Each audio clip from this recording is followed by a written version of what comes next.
Hello everybody, welcome to another edition of Super Soldier Talk. I'm James Rink. It's May 23rd, 2013, and today's show is going to be a regression to figure out what happened at the 2013 Super Soldier Summit in Henderson, Nevada. Apparently there was a mass Milab abduction, and through multiple eyewitnesses, a few people actually were able to consciously remember what happened. But Michael Prince was very kind enough to volunteer some of his time and allow me to regress him to figure out, at least help him figure out what happened possibly during this mass Milab abduction. Now, for those people who are new to what this video series, Milab stands for military abductions, and this goes way beyond anything that you're going to hear from a UFO conspiracy group. So I just want to warn you, some of the material that you're going to hear in this episode is going to be quite graphic. So, all right, well, let's continue on here. So basically what happened is that my friend Jay went to the Super Soldier Summit, and during Saturday night, he contacted me and asked me to come into his hotel room to show me something that happened. And it was basically his lock was broken on his door, and he said that he remembered Michael Prince and Max Spears were in his room, and basically Michael Prince broke the door. And so Jay asked me, well, actually it was but at that point Jay didn't remember too much else. So what happened when I put Michael Prince under regression? He claims that, so let's go ahead and back up here a bit. He claims that he was in his hotel room, and Mr. Vanderbeek shows up at his door. Now, Mr. Vanderbeek spoke at the Super Soldier Summit. He's running for the governor of Nevada, I believe on the Constitutional Party or something like that. So, and if I said that wrong, please forgive me. But basically, so Mr. Vanderbeek, he's actually he talked a little bit about super soldiers in the military. So, but he's mostly focusing more like on DARPA projects, and he wasn't really giving out any new information. It was just basically talking about what they're doing now. And I guess the whole idea, at least what we were able to gather, is that he was looking for us to support him in his campaign, which, I mean, it was pretty... from listening to him, it was actually... I mean, he sounded like he was a really good person. However, my friend Jay... Now, this is important because you need to go listen to the previous regression I did with Jay. In that regression, he recalls being in a trip chair, and there was a man standing behind him basically in a American. He wore a suit with American flag lapel pin, and the guy commented just when the doctor was drugging him. This guy in the suit commented, says, "Just do what you do, just do more of it." So this guy is a high-level ranking Milab handler. And he's also, Jay commented that he's a politician. Well, fast forward to Friday night when Vanderbeek was speaking. Jay said, that's the guy in the regression. That's the handler, his handler. So apparently, I don't know if Vanderbeek is aware of it, but at least what we gather, he probably is not aware what he's being used for. And so basically, Vanderbeek is some kind of high-level Milab handler. Now, we're not quite sure exactly what his role is exactly, but it appears that he is being groomed to be the governor of this area is basically what Milabs has. There's a potential future timeline where the United States falls apart through civil unrest in the future, and the United States is divided up into multiple districts. Well, this one district is basically, it's a super region of California, Nevada, and I think Arizona might be involved, attached to all that. So he's being groomed to be the governor of this super region.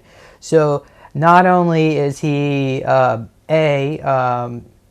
to the general public, it appears like he's a constitutionalist, but B, he's connected to Milabs, and C, he was trying to conjure up our support. Now, I don't really know exactly what his agenda was, but I can't comment on that. All I can tell you is what other people have told me. But continuing on here, Michael Prince claims that this future governor was showed up at his door and asked him if he wanted to come downstairs to talk.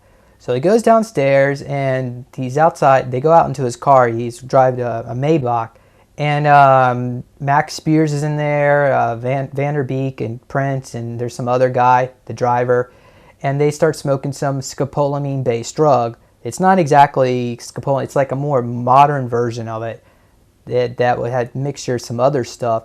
But this drug apparently puts people in a trance and makes you highly suggestible, so you can be led around and not remember anything. So, so at that point, they go back inside, and apparently it looks like time has stopped, like there's another dimension. Even though they could see everybody else moving around, they themselves appear to be in a different dimension or invisible. At least we think that's what happened. So they go in the elevator, and Vanderbeek puts some kind of device up their noses, Max Spears and Michael Prince, and they become like zombie robots. And then they go to Jay's room, and I should also mention this device also enhances their strength. So they go into Jay. Actually, Prince has his key card. He puts it in and opens the door, goes into Jay's room, and it's 9:28 p.m. Jay is taking a nap on Saturday night, and I don't know if it was either Vanderbeek or his protege, but one of those two, they had like some kind of device. They scanned Jay.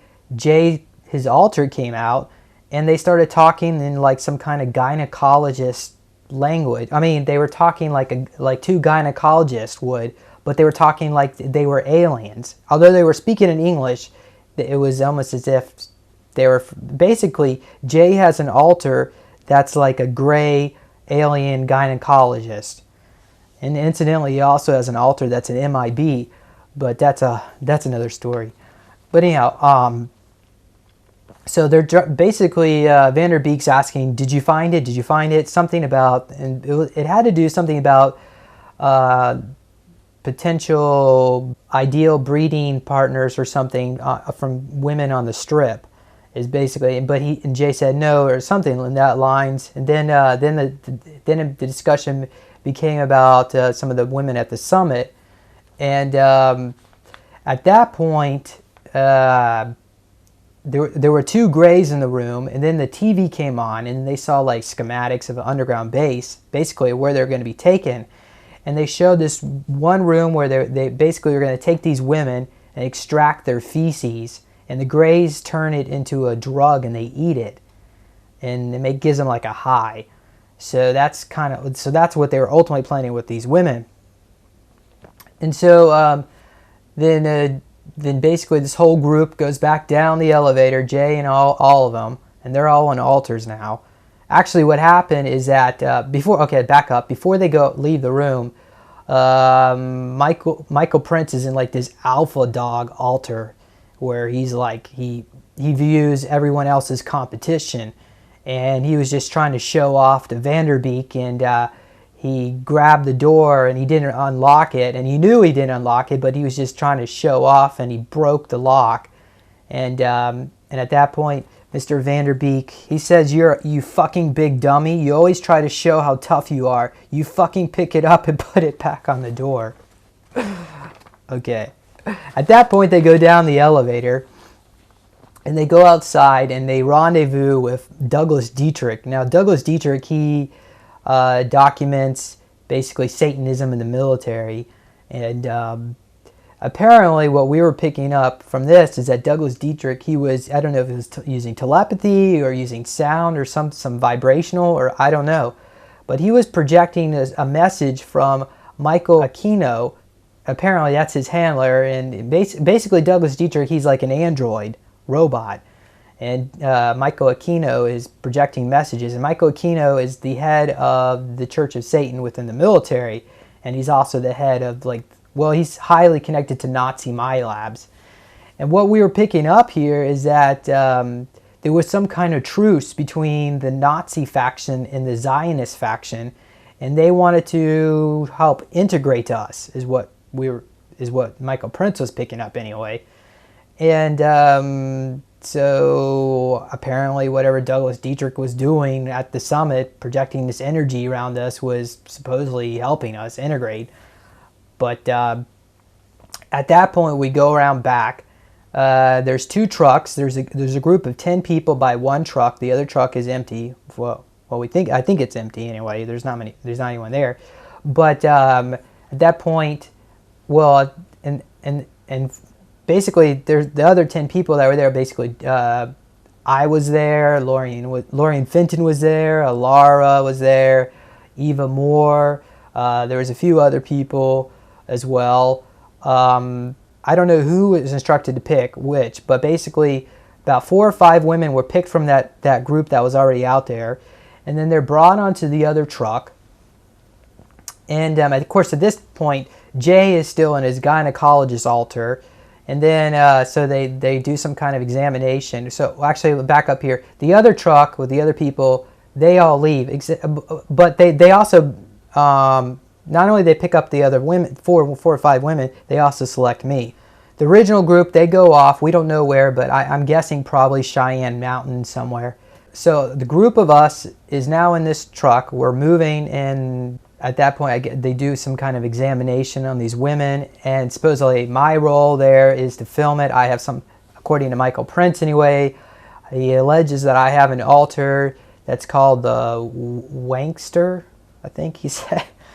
Apparently he's used to make porno or something for this group, but it's not really porno. It's porno, but it's also got like a scientific value, because it's used for, I don't know who reviews it, but anyway, so we reach our final destination, and at this point, at least Michael Prince claims that we're taller and a little bit more muscular, and they give us a new uniform. It's black boots, black uniform, and Nazi SS logo. So not only we shapeshifted, we also went into like a Nazi altar. And at that point, Michael Prince starts speaking German, and the door opens up, and Alfred Bonner and Josef Mengele are there. And apparently there's some kind of big family reunion. We all feel like we're at home or something. It sounds like brainwashing to me, but anyway, so they were also commenting. He says, "Did you take care of those sluts? Hope you got good measurements of those." Okay, anyhow. And then supposedly we all laugh. Actually, at this point, Michael says something in German. He says, Nu Shakana Shaprigameister, which means something like, you can master jumping through time and space. At that point, the women are all dressed up in some kind of dominatrix type leather-like gear, black leathers, and they're led off the women are all led off to like the Greys to get their feces extracted, and we go off too. I guess we watch, and then we watch the Greys. They eat this stuff and they get a high and they start getting all hyper and they act really funny, and we laugh supposedly. And at that point, then we get serious and we get debriefed, and we're told basically what we're about to do. And from what we were able to pick up, is that there were about 5 of us that were debriefed, and they're all male. All of us were males, and each one of us is connected to a weapons space platform that's at least 6,000 years old. And apparently what's been going on is every couple decades or so, they de-age us and insert us in new families. And but apparently we've been around as long as these weapon space platforms, and our DNA interfaces with it. We operate it. Casbolt seems to think that the name of my ship is the Valiant something, but his ship is the name Calopia. And I got that written down here, what that means. It's the Catalytic Accelerator Long-Range Orbital Intelligence Apparatus. Now, the catalytic accelerator is the engine, and basically it's like a sun contained, and he called it a cold fusion particle generator, and it harnesses the energy of dead stars.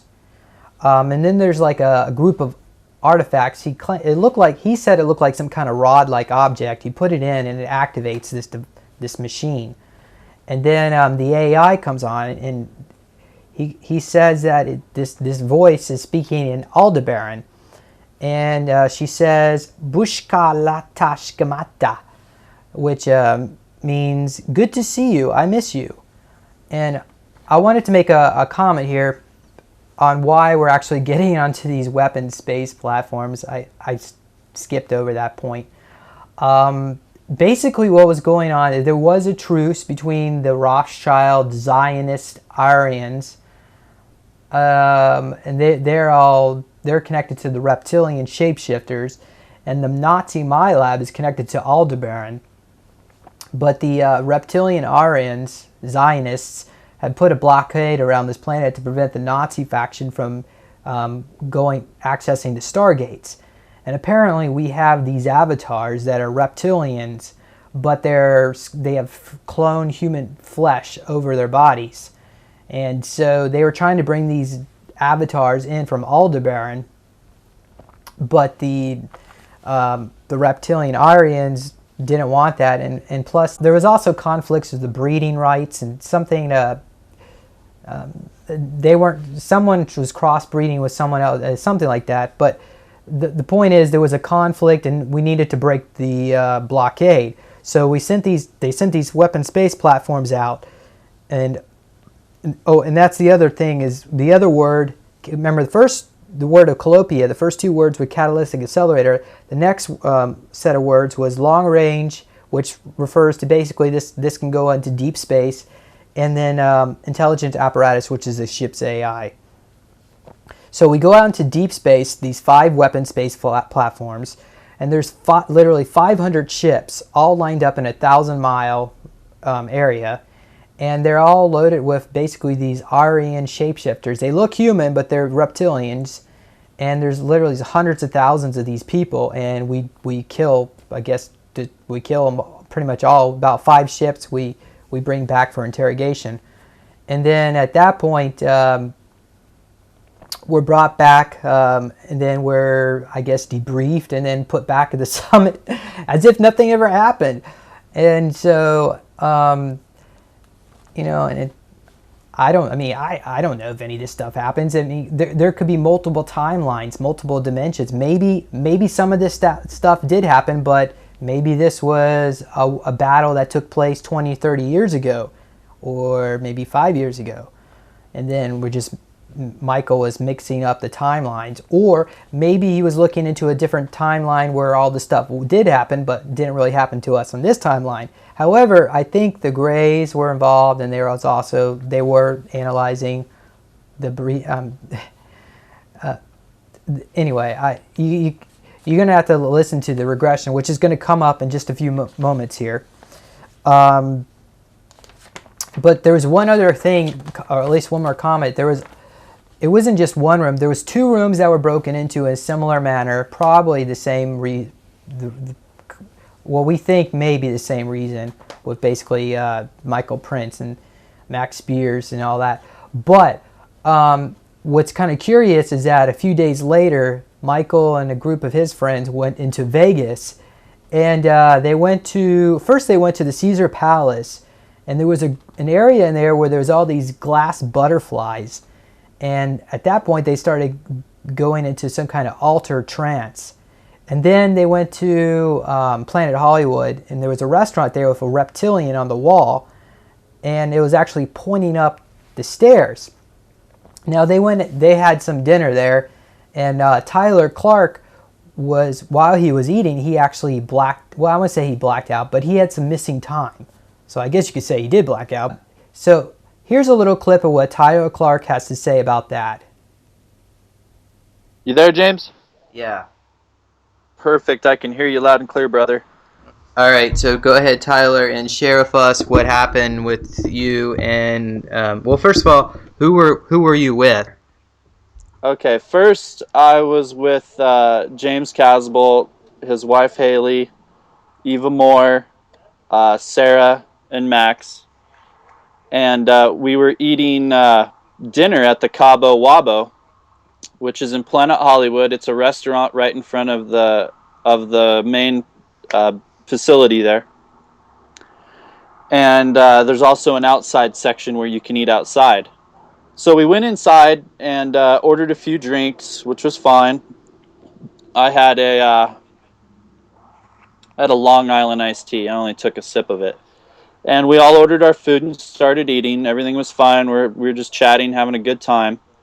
And about three-quarters of the way eating my dinner, which was just an enchilada plate that I had split with Eva, we were trying to budget our money. And I suddenly had a point where I literally had like a time loss, or and my plate had just vanished. I went from eating my food to all of a sudden coming to, and my plate was gone. I looked over to the left, and Casbolt's staring at me. I don't know if that has anything to do with it, but What he was was looking. his plate gone too? No, everybody else was still eating.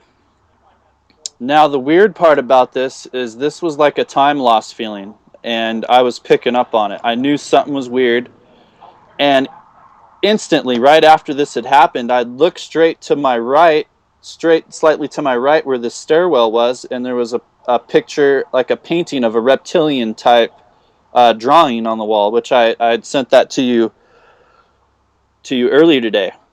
And after this moment in time loss, I started having these weird inclinative feelings that something was going on upstairs, and I could see the whole room for what it was in my mind.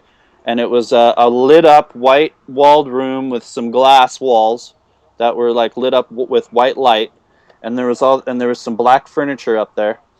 And I remember I've never been in that room that I know of, but somehow I kind of know what it looks like. And this is an upper room in the upstairs area, I believe. And what had happened is I experienced this time loss. I don't know how long it was, but I would say that it may seem like a split second to someone.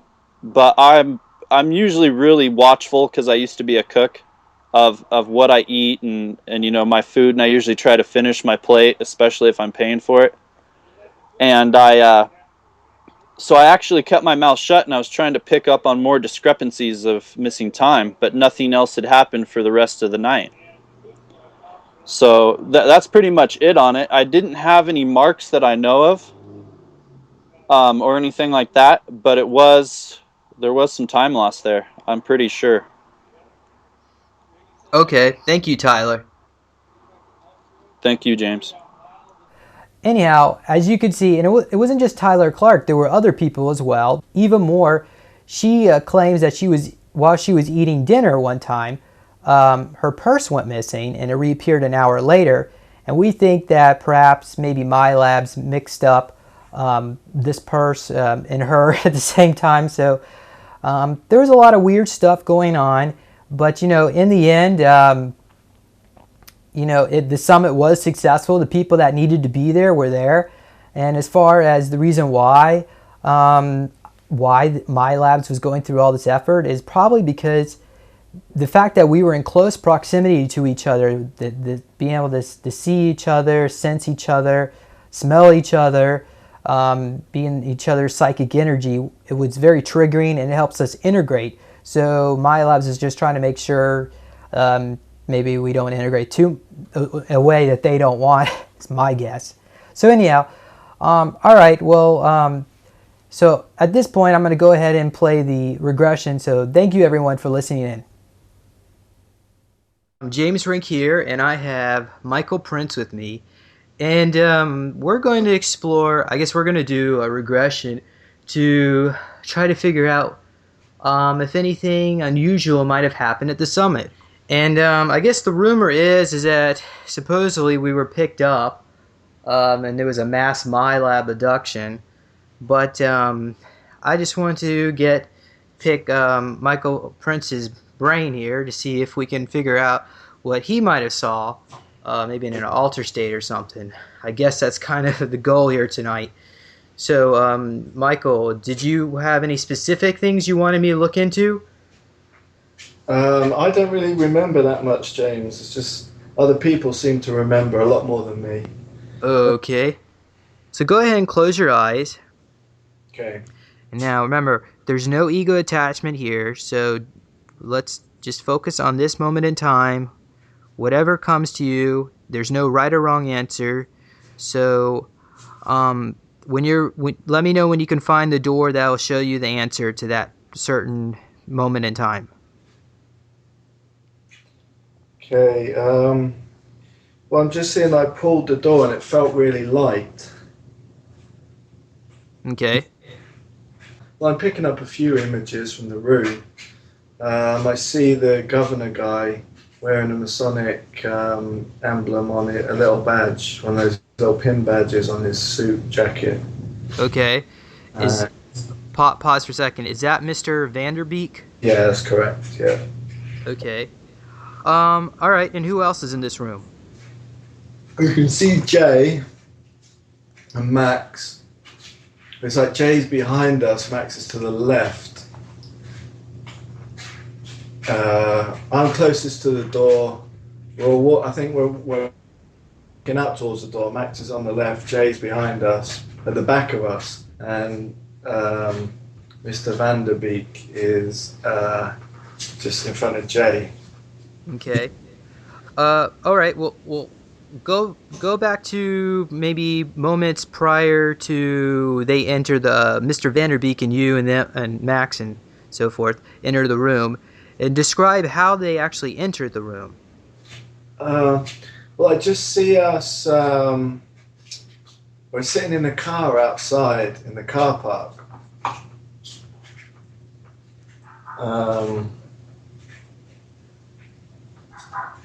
Like it's a black car. Okay. So looks like what they call a Maybach or a Chrysler. I think it's a Maybach. Right. Well, so who is in this car? There's a driver. He's in the front passenger seat. Max and I are in the back seat. Right. Okay. I'm sitting to the right. He's sitting to the left. And is this driver the same person that was at the summit introducing him? Well, I don't know. I didn't really recognize. I was talking to Tyler, so I kind of missed some of that, and I wasn't sure who that guy was. This guy's got quite dark hair, like almost black. All right. Does that sound like him? Maybe, but that's okay. It may not be so important to know that at this time. So, well, all right. Okay, so you're in the car, and what happens next? We're taking drugs. We're passing some drug around. All right. Now, what I want you to do is, if there's any kind of psychic cord connected to this moment of time, I want you to sever it. So I want you to see this moment without any effects of the drugs and any kind of associations that the trance that they put you under. So Okay. go ahead. And actually, you can maybe even visualize like a golden shield around your aura right now, and that will sever that connection. So they give you drugs, and then what happens? Well, we're all taking drugs. All four of us passing this thing around. It's like a little pipe, but it's got like a little machine on the bottom, and you breathe it in. It's not any drugs that I really know of. Okay. And is this you in your physical self, or perhaps a clone of you? It's me sitting there. All right. And all right. And all right. So what exactly does the drugs do? Kind of relaxes you, but it makes you feel like your joints are getting stronger. Okay. It's like it relaxes your muscles, but your joints are becoming straighter and stronger. All right. What I'd like you to do right now is to manifest a hologram of do you know what a Nook looks like, or like an iPad? Excuse me, just yawning. Yeah, I know what an iPad looks like. All right, manifest a hologram 1, and I want you to connect an etheric cord to a Palladian light ship, which will connect to the computer database, and you're going to have a little computer entry readout to help. You can type in questions and ask questions. So let me know when you manifest that. Okay. Yeah. All right. Type into the computer on your little nook there. Ask what kind of drug. What's the name of the drug? So whatever you see on the screen. One of the new types of scopolamine. Okay. All right, good. Okay, now go ahead and just tuck that into your pocket or wherever, someplace you can store it. It's a mixture. It's not just scopolamine. That's why it's the new type. It's a mixture of another drug too. Okay. Something to do with snakes in the Amazon. Is there a connection with your bringing out your altars connected to this drug? Yeah, it puts you back in. You start to have flashbacks of thousands of years ago. Okay. Would you go on? You physically start to copy that state, and your joints start to straighten up. Okay. Would you like to tap into these abilities without that drug? Yeah. Okay. All right. So what I want you to do is take a holographic memory snapshot. Okay. So imagine a Cyball. Create a Cyball in front of you between your hands. Okay. And I want you to put in. Give me a random number code. Let's say. 13. Make it 4 digits. Okay, 1344. Okay. All right. And so put that number in the Cyball with the drug effect. Okay. So just imagine the holographic DNA of whatever the chemical makeup of this drug. And so whenever in the future, when we're done with this session, you can meditate on this number on this Cyball with the number 1344, and you'll be able to tap into these same abilities. Okay. And of course, the more you do it, the better you get at it. So, all right, good. Okay, so now let's go forward in the timeline. What happens next?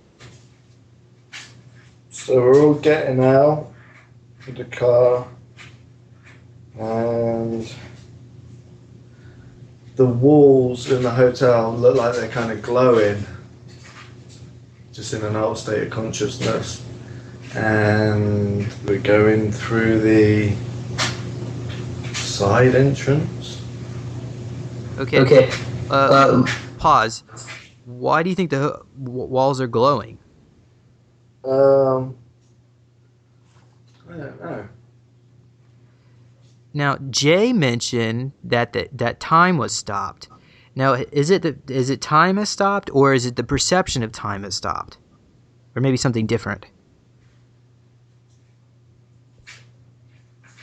Maybe you can look at a clock. Are people moving around? Look like they're moving around still. People are moving around still. Okay. All right. Interesting. So basically, if you were to go into the casino camera footage, security footage, you could see yourself with Max? I don't know. It seems like we've possibly cloaked. Okay. All right, so continue on the timeline. What happens next?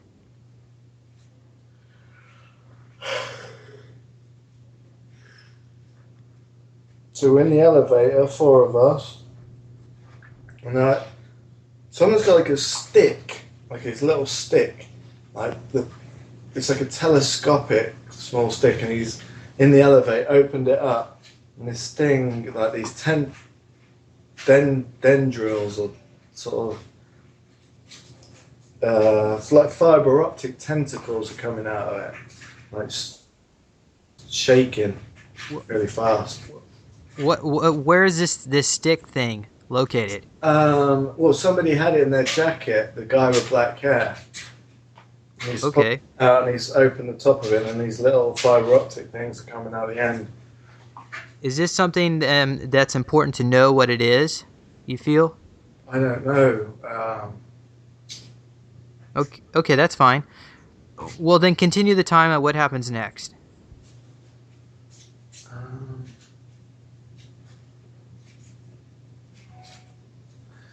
I think he's putting it in Max's nose in the elevator. And what is Max's state of mind at that point? He's like putting his head down and sort of like sinking down into a bit of a sleep, but standing up still. And then the guy's saying something about his brain being in his stomach. He said his brain is in his stomach? He said, yeah. He said something about his brain being in his stomach, and they're just loose in the cords or circuits in his head. Okay, well, you know, the intestinal area has the second largest amount of neurons in your body. It's your enteric brain. So perhaps maybe he has a way of running on autopilot from his intestinal area. I'm not saying that's what's going on, but I'm just making that suggestion. But He says brain's in his stomach, and he's altering or adjusting the circuitry in his head.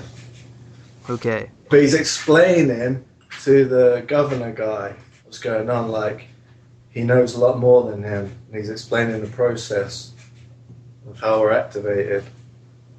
okay. And how exactly are you activated? Can you go ahead and listen in? Well, this time we're given this drug in the car, because what it was they knocked on our door, these two guys, and then I answered, and they just wanted to chat. I was just in a normal state then.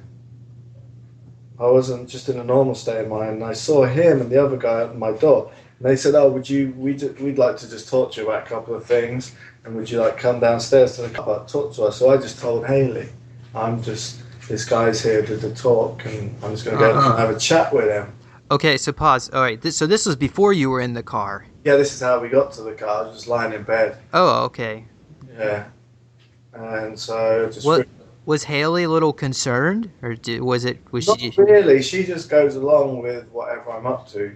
Okay, and did you feel any? Were you like any influenced by anyhow for him to go downstairs, or or was it like a free will choice? Well, I'm always interested in chatting to people, and I'm always a bit of a risk taker. So I said, yeah, okay, have a chat with you. All right. Okay, so all right, so now you're in the elevator, and they stick something up Max's nose, and what happens next? So then they're doing that, and then they do it to me. They ask me to like lean forward a little bit. It's like you don't want me getting too close to him or something. And what does it feel like? Just like snorting a line of cocaine or something. It's like hot and like into your brain. Okay. So is this how they activate you totally to get those superhuman abilities? I think so. I think we're kind of locked in then after the two processes taken place. Okay. Maybe. Okay. All right. Well, go on the timeline. What happens next? So then we got out. I step out first. Max behind me, and then the other two. We're going down the hallway to the room on the left. But we got the key. We got the key card to his room. Do you remember what floor it was on? Do you see the numbers? Is it? I don't know. Fifth. Close. Okay. It actually was on the third. Third. So we got the key card, and then. But whose key? Okay. But whose room were you approaching? Was it Jay's room? I don't know, because all I can remember is I'm up at the door with the key card, opening the door. All right. Well, who was inside the room? I think it's Jay. I'm feeling a bit guilty because I don't want to mess with him. Okay. So what do you do? I mean, do you say anything, or does he say anything to you? I don't know, one of the guys, the governor guy is next to his bed flashing a light, like with this, it's like a scan light, sort of infrared thing across his body. Okay. And what does that do to Jay? Um, I think he coughs. Yeah, he coughs and then he's just pulls the covers back and sits on the side of the bed with his feet on the floor. All right. Does he appear like he's in an alter or some kind of alternate Yeah, state? he looks just like he's asleep, you know. Uh, Okay. uh, yeah. Okay. And what happens next? Um, the governor guy's telling him to stand up,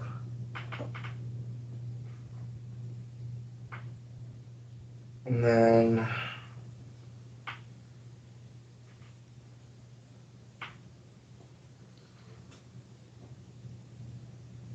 there's like two little children, but two little kind of greys standing near the window. I'm not sure how they just like appeared there. Huh. Did Mr. Vanderbeek and let me ask, did Mr. Vanderbeek teleport into the room, or did he We walked in behind us. oh. We had the key card. But surely, I mean, if you were to break in his room with the key card, wouldn't he hear you at the door? Wouldn't he like No, we just walked in. He was sleeping. oh. Okay. All four of us walked in. He was sleeping. All right. Okay, so what happens next?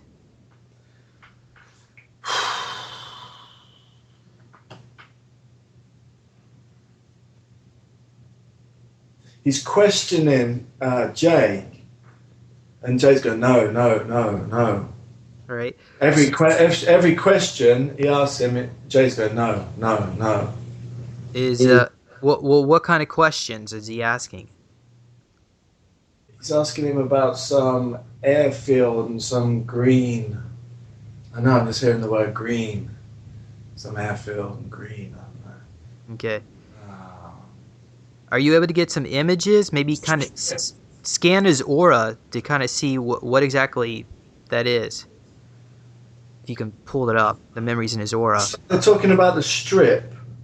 The strip, and talking about it's like vampire talk. Talking about harvesting blood and semen and things like that at a ritual, an orgy. Okay. Is that something that he was involved with?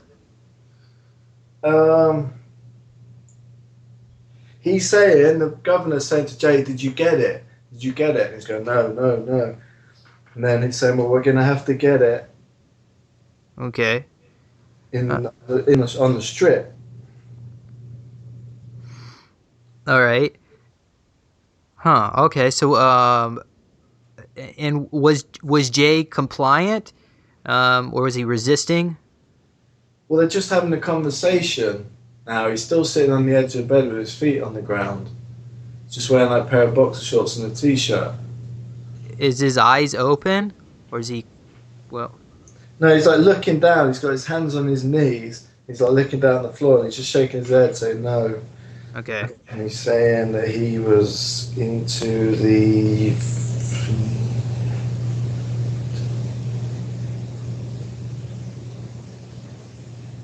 I don't know, I'm kind of getting a block. Oh, okay, that's fine. That's fine. Perhaps there's something. Oh, okay, yeah. I mean, it's only a block because I choose it to be a blocker. It's easy enough to look past it. So they're talking about the Venus goddesses and Venus goddesses. The Venus goddesses. Yeah, they're talking about women at the summit. Okay, was there like speakers, female speakers, or It's a weird conversation. It's like they're not human. They're talking kind of like this space alien language. They're talking English, but it's not really a conversation that you'd have two human, normal people have. well, what person is Jay? Is he human? No, he's like, he's Look at your iPad or your Nook. well, Ask. he's got some connection with Mars, Okay. and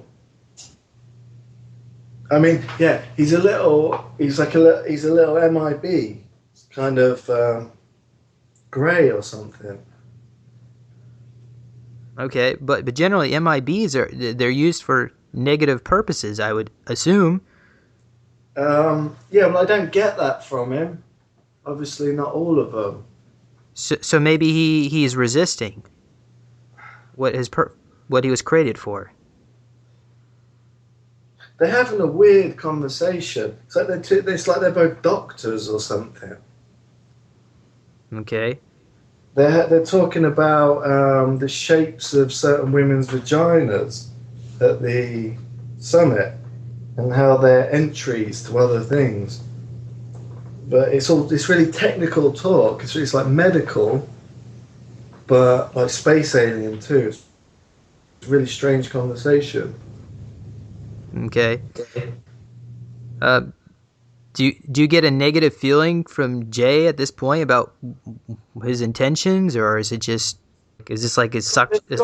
They've got people waiting, or they got beings waiting off planet, and they want to. They've studied the shapes of certain women's vaginas and wombs who have attended the conferences, and they've picked out who is suitable to,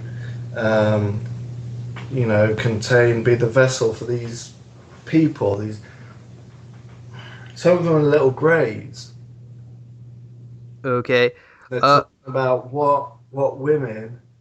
The shape. They're talking about the shapes, and they're using technical medical terms.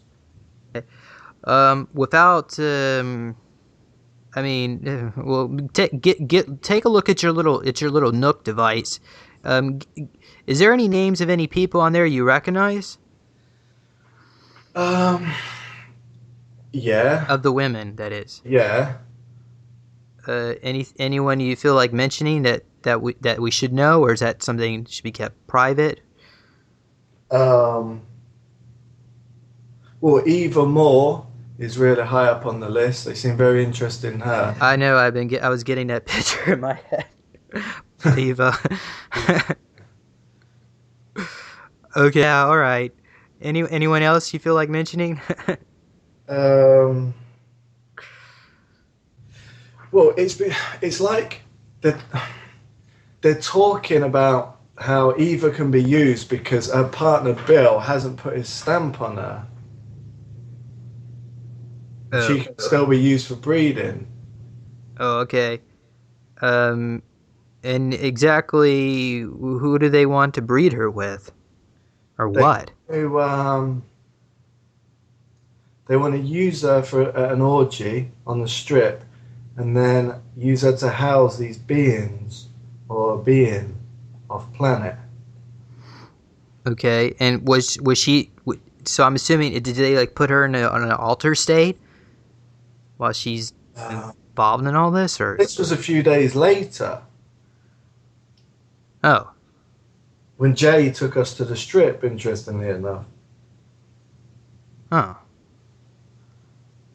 okay. So they actually did this deed. well, it was just like a big party. A few days later, we all went.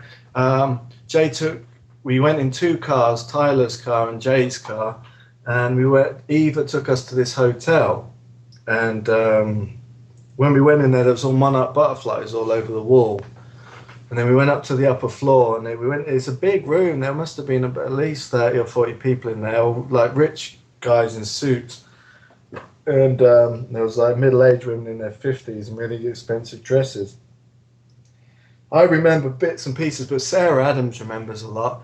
They were giving, they gave, because Eva and Haley were wearing these leopard, like beta sex kitten dresses, but they gave Sarah a black top hat, like similar to what Jay wears, and they gave her a leopard top coat.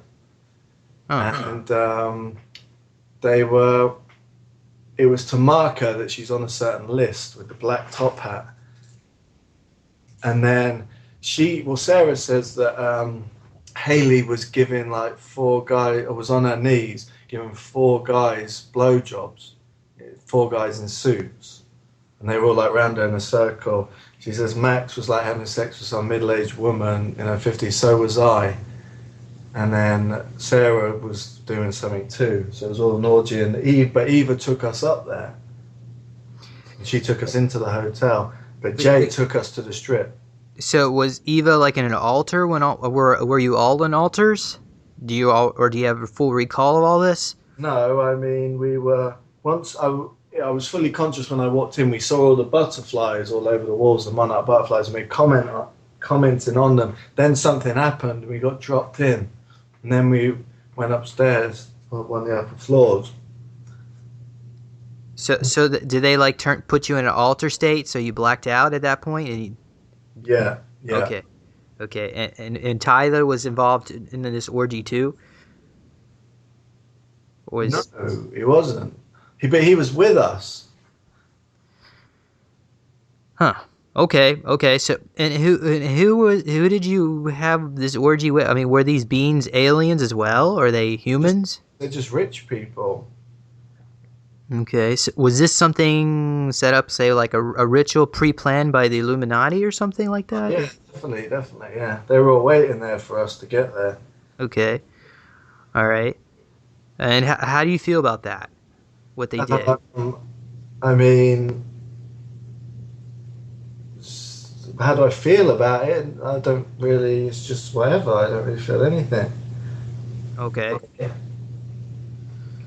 All right, well, that's fair enough. Okay, so, and I guess after what happens next after they do their deed or whatnot? Well, we jumped from the room to like a couple of days later to the hotel. I don't even know because I haven't really gone very deeply into it. Sarah remembers a lot more about the orgy than me. Okay, I'm a little confused. You said you jumped in time? Oh no, we didn't physically jump. I'm talking about the regression session now. We've gone from talking about Jay and the governor guy having a conversation in his room, and okay. we jumped to what happened a couple of days later at the hotel. Oh, okay. I'm sorry. My apologies. It's just like, where do you want to go? Where do you feel? What do you want to explore more? Okay. I think what was going on in the room would give us more answers. Okay, then do that. Okay. So yeah, they're talking to each other like two doctors and talking really complex, using complex medical terms and talking like to each other like two geneticists. But they're also like gynecologists too. All right. And then so they're talking about bringing these beings and housing them inside these women and the shapes of their wombs and vaginas. Seems like they've got the records from past examinations, past Milabs of these women. Okay. And Sarah too. What they're talking about Sarah? I think so. Talking about Sarah and I talking, but there's a couple of other women too from the conference they're talking about. All right. Okay. And anything else they talk about that you feel is important to know at this time? They're mentioning Solaris. Solaris Blue Raven? Yeah. And then they're mentioning that they've been using her for years, Okay. very regularly for this kind of thing. Anything about Alara? Not getting anything about Alara, no. Alright. What about Lorian Fenton? No, not getting anything about Lorian. Alright. Okay, anything else that you feel is important to know in this particular moment in time? Okay, so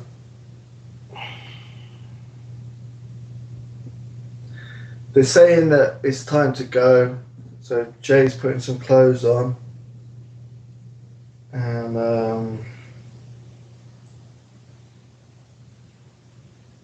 so he's got a suitcase either to the front of the bed or to the right. He's putting some clothes on. Max and I are just standing there looking at him. What is your state of mind? It's like, well, our state of mind is interesting because it's like Max and I are kind of functioning as one unit a little bit for some reason. Do you have like a telepathic link? Yeah, a little bit. Okay.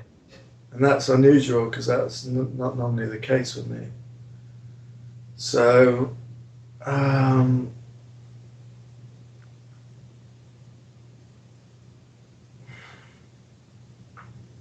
All right. So Jay's stand. I'm guessing he's standing up.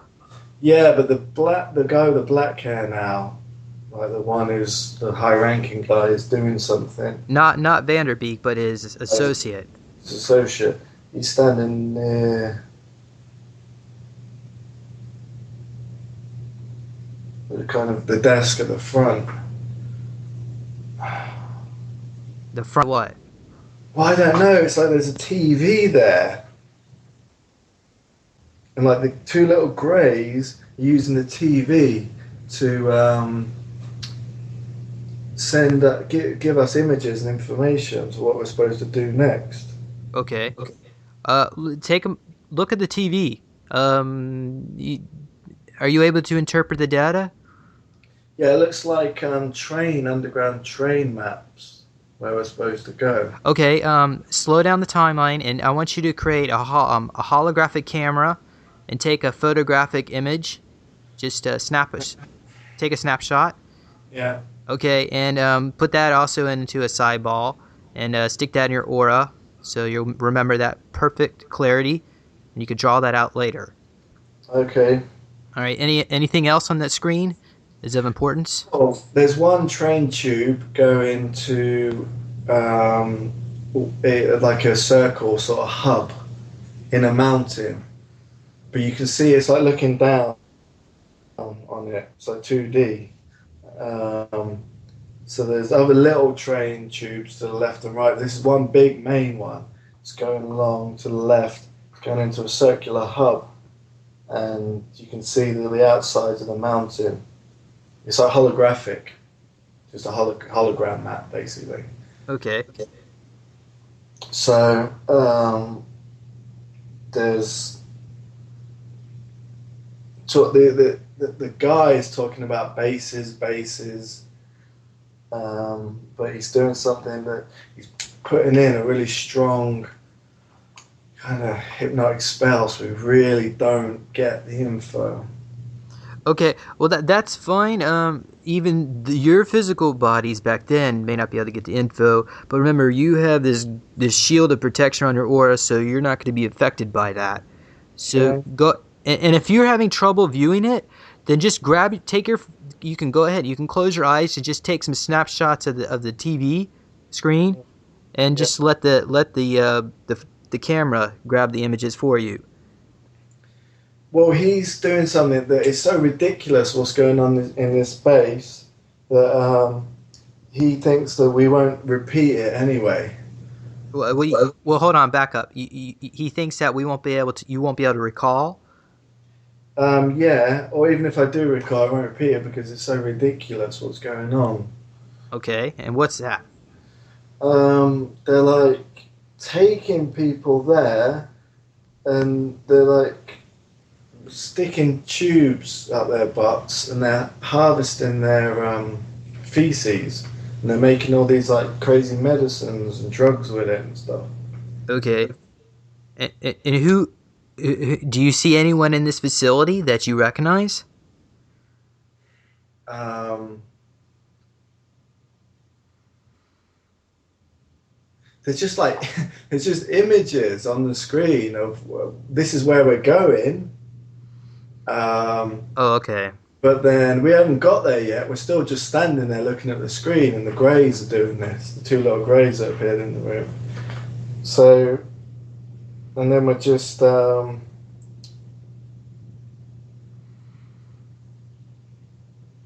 yeah, I mean, yeah, we're just, it's ridiculous. We're just looking at it and there's images of what's going on. There's all people like lined up, bent over with tubes up their butts, and they're having their feces harvested. And they're just going into machines and there's like greys there, like playing around with it and stuff. You think they would just be easier just to teleport it out of their toilets? I don't know. This is just what's going on. All right, that's fine. Okay. All right. We'll keep playing the timeline forward. What happens then? So we're just looking at it and it's like some of the greys are collecting it in bowls and eating it, and they seem to be getting, they're like laughing and stuff. They seem to be getting really high off it. Okay. Huh. And So, what exactly is your connection with these people that are being extracted anally? um, well, I'm just looking. I'm standing there looking at the screen, and this is the images of what's going on at the base, Okay. and that's it. And Do they say anything else, Mr. Vanderbeek and his partner? um, what? There's stuff coming. Like I don't. They're showing images of a porn movie with Sarah Adams in it on the screen. All right. Is there some kind of connection between you and this movie? Um, yeah, I mean, it's Max and I in a hotel room with her, and there's like somebody filming. So somebody's making this porno movie, but for what purpose? Um, well, it's connect. The honest answer is it's connected to what's going on at this facility, or what they're doing. They're extracting this stuff and making all these crazy drugs and stuff out of it. And like Max and I are like shitting on Sarah in the room. Mm-hmm. So it's connected. Yeah, well, that's what's happening. Okay. And does that do something? Is there like some kind of vibrational effect, or does it create maybe something hormonally change? Something physically with the body, or is this just some kind of fetish they have? Maybe they get a high from just watching you do this. It's fetish, and there's something medically going on too. It's changing the hormones to be harvested at this base, wherever it is.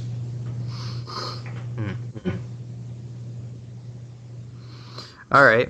Well, anything else that you feel is important to know about this extraction of the feces? Yeah, and then it finishes. So we're just getting a debriefing of where we're supposed to be going, what's happening, why it's happening, and these weird events that are connecting to each other. All right. So then the TV screen shuts off. We all start heading out the door then. Mm-hmm. All right. You approach the door, and what happens to the door? Slow down the timeline. Kind of let things flow. Maybe change positions. Well, I'm triggered into this beast mode, you see. What triggered you? Just seeing the whole, like, sort of scat shit fetish thing. It's like, I went through a lot of that growing up, so, and they put me into that, it's a primal, animalistic. Okay, so you tapped into your abilities. Yeah, you know, the wolf, I'm the dog. Okay, Dog man. all right. So so that triggers you into beast mode, and what does it feel like when you're in that state? Um, Feels like there's a rod in the back of my shoulders, like straightening my shoulders. All right. It feels like it's there all the time, but it's loose and floppy and flexible. And then when I go into this, it like kind of stiffens and straightens up, and I feel like I got this rod in my back, like a metal rod. Okay. Okay. What's your strength like? Um, well, things feel light and little around me when the kind of rod activates. I see. All right. Um, would you like to be able to tap into this ability in your regular conscious life at will? Um, eventually, eventually. Do you want me to help you do something, an exercise that might help you speed this Uh, along? if you could. All right. You remember earlier with 1344, the side ball? You're 1344, yep. Okay, make another side ball and 4-digit code. What is it associated to this? 3313. 13313. 3313. Okay. All right. And go ahead and place that somewhere in your aura, someplace where it won't be erased. Uh, Okay. okay, yeah, yeah. Good. All right. So what happens to the door? Um, well, I just grabbed it and pulled it. I felt like I was pulling it up instead of just open. Okay. Okay. So I guess maybe you misinterpreted your strength, perhaps, or is it just misinterpreted the? I don't know. I think I'm trying to intimidate the governor guy. Okay. So your alter doesn't like what he's doing. There's just a bit of competition with us. You know, the whole alpha wolf thing. Ah, I see. Okay. All right. All right. So you were like trying to show off your abilities, Yeah, I think I'm trying to show my strength off and intimidate him. and did you intimidate him? I think so, because then he got pissed off. So it What got an did? emotional reaction out of him. Okay. So what did he say when you pissed him off? Well, first of all, what did you do to piss him off? Well, I ripped the thing off the door. So what did you just grab the thing, just ripped it off, just not even? Um, I just grabbed the door handle and opened it, but the lock thing was. okay. So you were aware the lock was there, but you just didn't care. Taking it off. Yeah, All right. And okay. just kind of playing, yeah, And what? playing dumb and just trying to intimidate him. And what did he say? Um, he's like, "You fucking big dummy. You're always shooting. You fucking big dummy. You're always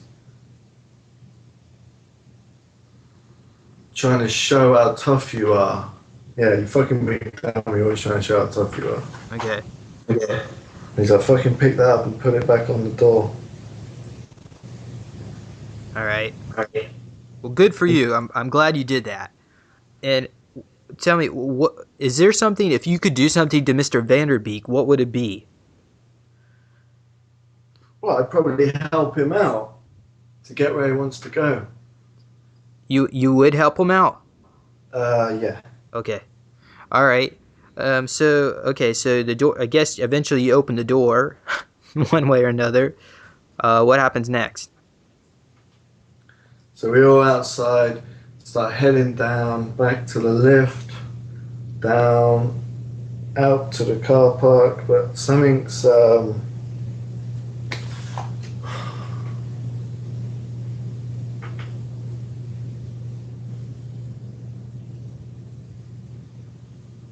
somebody else is turning up now. What? There's somebody else with you? No, somebody turns up when we get to the bottom floor. Oh, So okay. senior level. Who? Douglas Dietrich. Okay. What's his involvement or connection in all this? Yeah, so we come out the lift and walk around. We walk around to like, not because you got the lift when you come out and you got the little entrance to the right, but we don't go out those doors. We walk around to the further entrance, the next one on the right. Mm-hmm. But Douglas is around there. Does he look like he's waiting for you, or is he just randomly there? He's waiting for us down near the doors. Okay. Does he say anything to you? Maybe kind of look at his face. Is he even opening his mouth? Yeah, he's kind of beaming codes at us. Okay. So it's some kind of robotics thing. So definitely, Douglas Dietrich, he's definitely connected to Milabs. Is he? Yeah, I mean, he was down there waiting. Is he a handler of some sort? He's a robot for under remote control. Very interesting. And what is his main purpose? What do they use him for? They're beaming these codes at us. It's coming from his head, his forehead. And they're giving us directions and stuff.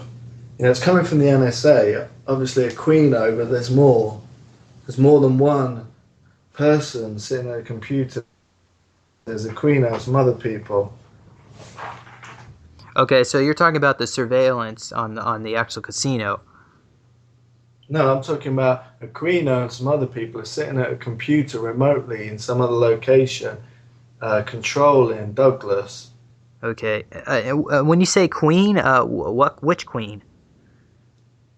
No, Aquino.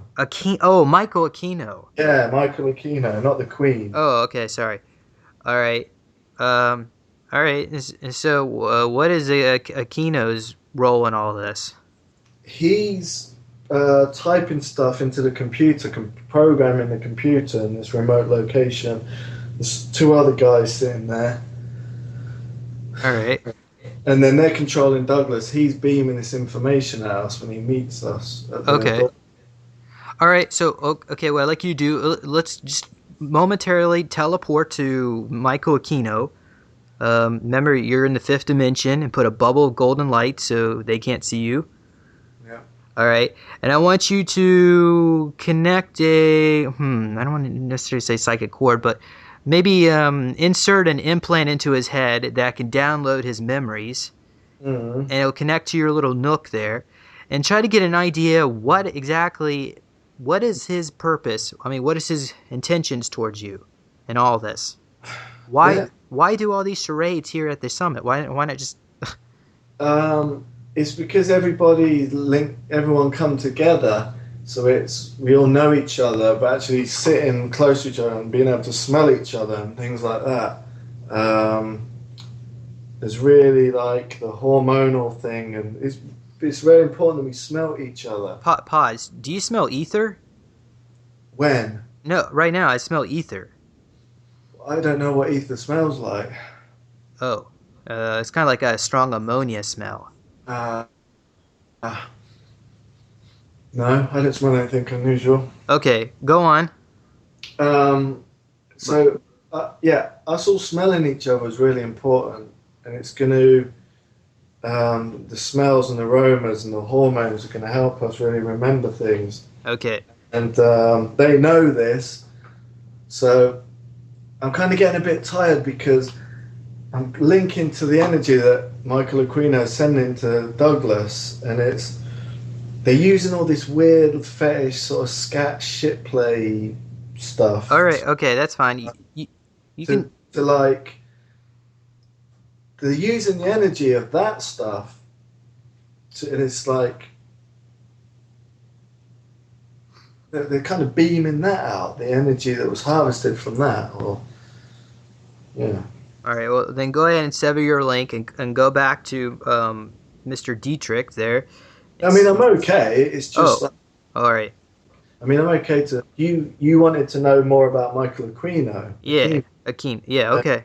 Get the question. I forget the info that you wanted. If you just repeat it back. Well, basically, what his intentions were for us at the summit, and I believe you answered it, and it appears anyway from what you said that the reason why they did all this activity, is because they were concerned that we would maybe access our memories just by being in contact, maybe be triggered each other. They want us to remember.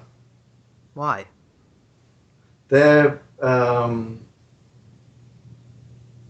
helping us to remember. Why would they help us?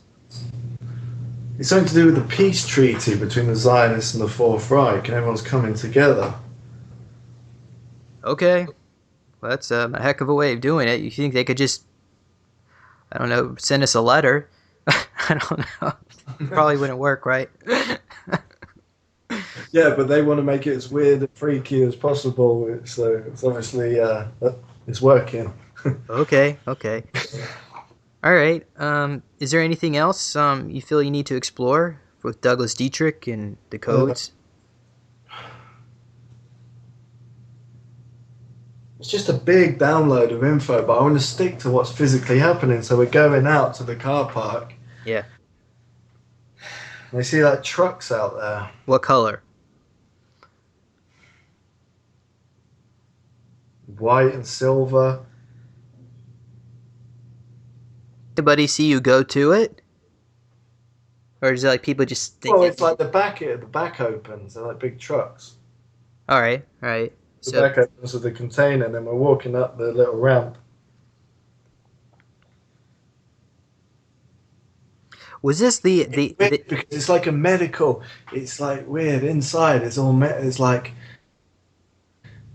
chairs to strap you on, like gynecology chairs, and all like pipes that are gonna get shoved up people's orifices. And like I'm walking in, I'm getting all like sort of kind of excited, walking into it. All right. Was this near the swimming pool area? That back entrance near the elevator. It's now these trucks are down further. All right. Yeah, you walk out. You have to walk down that little path. All right. Down further, yeah. Okay. I guess just get out of the sight of the security cameras, perhaps. We just walked down in a big group. Oh, how many people? Who else is with you? Well, there's only a small group of us. You got Douglas, you got the governor guy, you got his guy, Max, me, Jay, but then there's another group. I see a Lara there. All right. But there's another. Yeah, there's like I don't know 8 or 10 of them. So 10 of them. So let me count. So you got 10 people near the other truck, and then you got Jay, me, Max, Douglas, the governor, and his friend. So 16 people. Was I there? You're with the other group. Oh, okay. So were we all like in a trance, kind of like you, just stand? We're just all huddled together, but you've got like a handler. Your group's got a handler. Oh, okay. Which is Lorian. Lorian's my handler? Well, Lorian's the handler of the other group, the 10. They're standing near the other truck. You, Lara, Sarah's there, Haley's there. It's more the women, you know. Oh. Okay. But Shelley's there too. Oh, okay. Shelley's there, and the other one, the chick with the like Hispanic looking, with the really young boyfriend, the really young looking boyfriend. You know the one I'm talking about? No, I don't. But that's okay. Just go on. And she's there, but she's more like a handler too, with her and Laurie, and they're like working together or something. All right. So we're all getting on.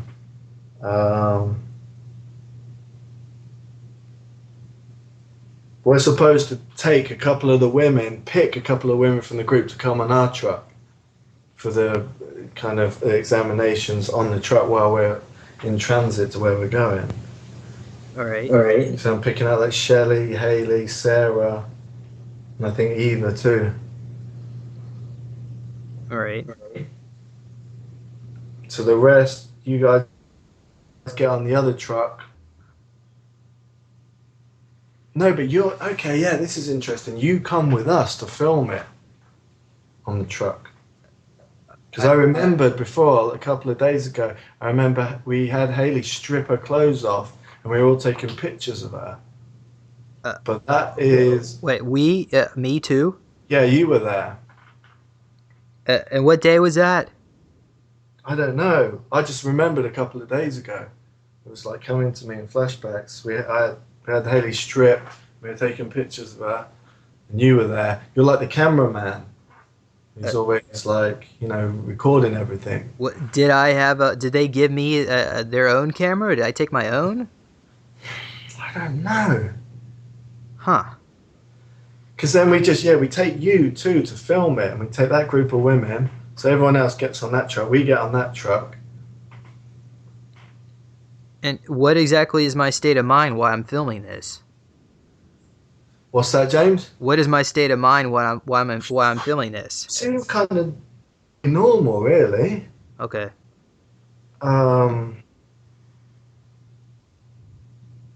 Perhaps I was like in an altar, and he's probably just programmed to do his job. Yeah, kind of. Okay. You're kind of like the little sort of porn director guy. So I have an altar that knows how to direct pornos? Yeah, but this is like real medical fetish kind of porn, which is on the boundary. Is it actually porn or is it a medical experiment? It's a bit of both, you know? All right.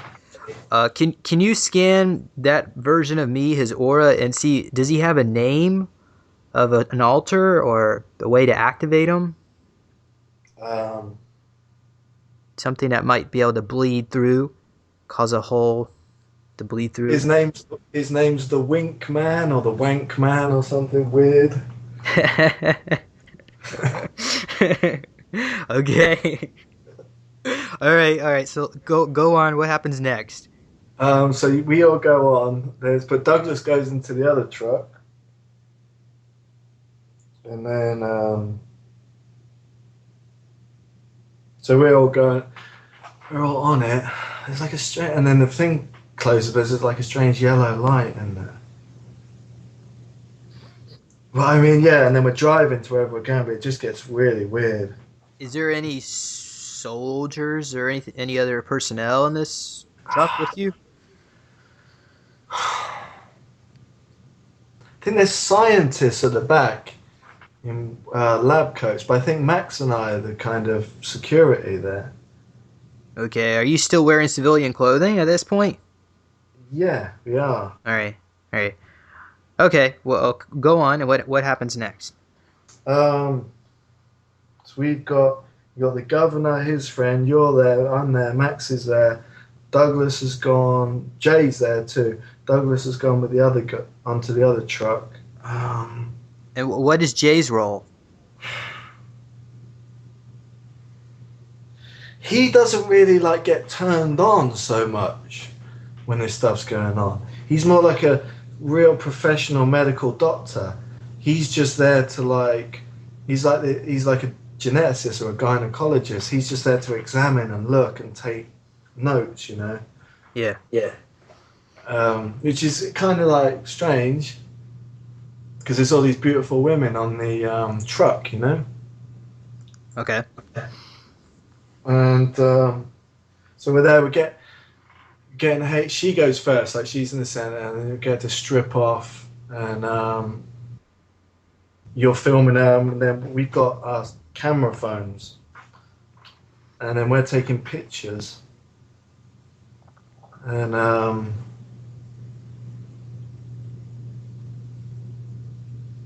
you're like telling her to like hold her boobs up, and then we're taking pictures of it from different angles, and then you like tend to like spread her butt, and we're taking pictures of her butthole and things like that. All right. And but it's like for Jay, it's for like his records, you know. Yeah.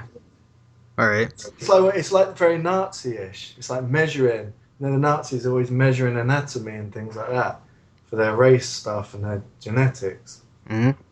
It's kind of like that. It's very scientific, but it's totally a porno at the same time, you know. Okay. So while in the truck, are we actually going somewhere? Yeah, we're driving. There's definitely vibration. Okay. Well, continue. Well, actually, I have a question. And, While we were gone, did anybody notice? I mean, surely, I mean, if that many people were missing, what did they do? I don't know. I had no clue. I think the security and the camera people in the hotel were involved. Uh, in what regards? Were they just? Can you get an idea of how they were involved? Well, it's just NSA. They brought in a load of NSA staff for us. So what did they tell the casino security when these? Well, they rotate the shifts and they have different people coming in. Oh, so they don't like go up to the hotel staff, say we need to take over security. No, they just infiltrate their people. Okay. All right.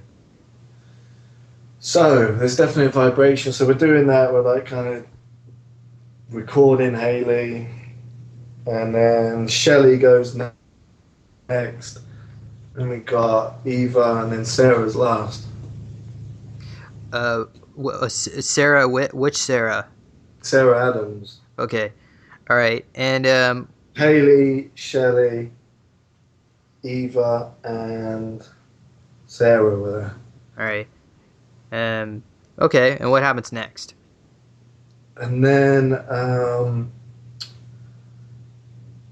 the lab guys come over, and then we're putting them on the gynecology chair, and then like just sort of looking inside them and stuff, and recording it, taking pictures, just using like different medical tools on them. Okay. And where's your ultimate destination? I don't know. We're going somewhere, but you can't see. There's no windows. All right. Well, then fast forward the timeline to when the truck stops. How much time has passed that you were actually on the road? Look at your little Nook or iPad device. Half an hour. Okay.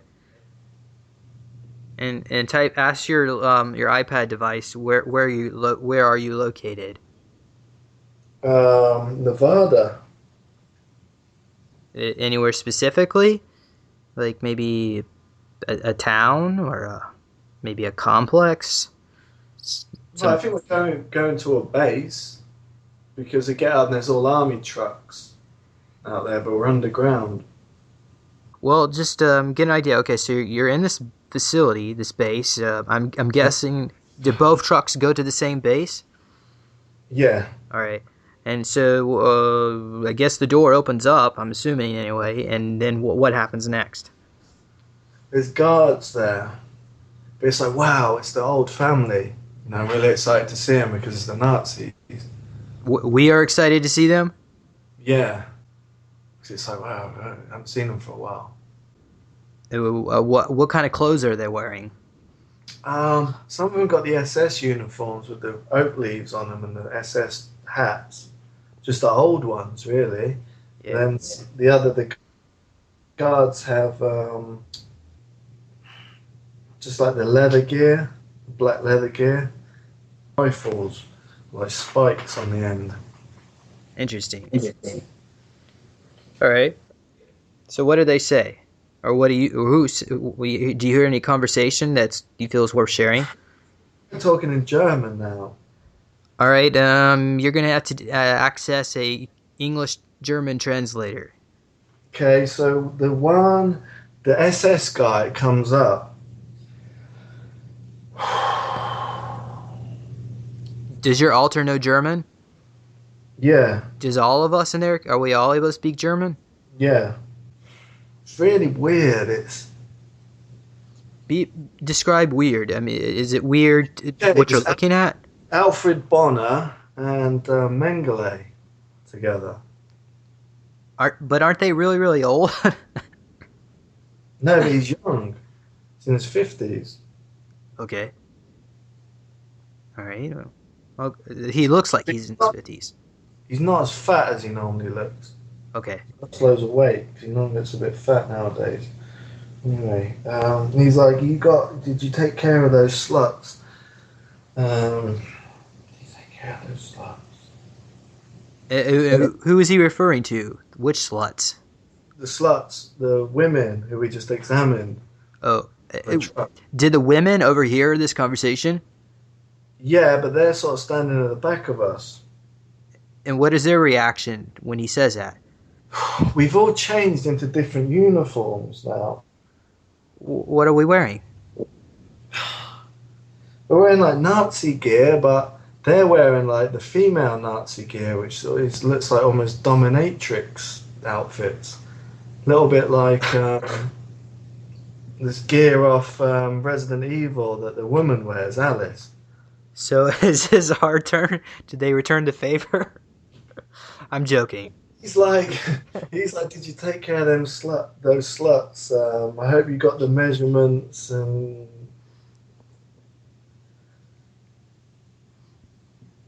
So this is like German. It sounds more classy in German. Okay. Yeah, he's like, did you take care of them? Repeat it in German. If you can, are you able to tune into that, or is that a little bit too? Is that kind of difficult at this moment?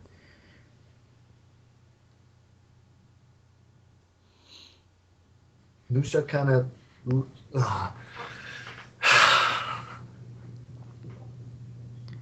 Download a German-speaking language into your Nook and upload it into your Aura.